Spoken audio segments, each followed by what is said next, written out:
Сотрудники госавтоинспекции продолжают специальные рейдовые мероприятия, направленные на выявление нетрезвых водителей.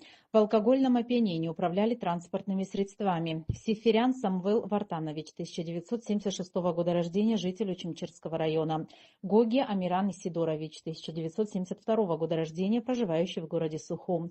Анкваб Джон Асланович, 1998 года рождения, проживающий в городе Сухум.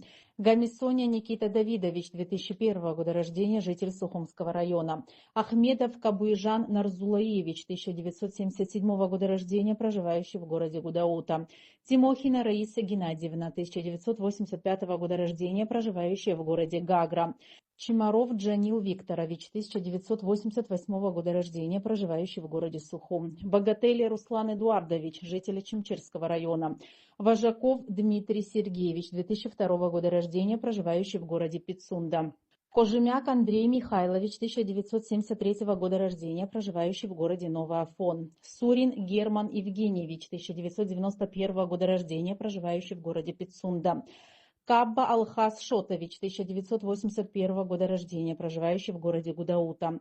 Ванаба Саид Бесланович, 1993 года рождения, житель города Сухум, управлял автомобилем в наркотическом опьянении.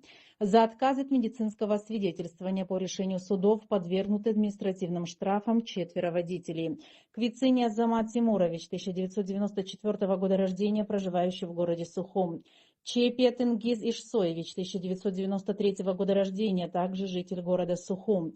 Качабава Эрик Заурович, 1983 года рождения, проживающий в городе Ткварчал. И Сакани Алхас Заурович, 1981 года рождения, житель города Сухум.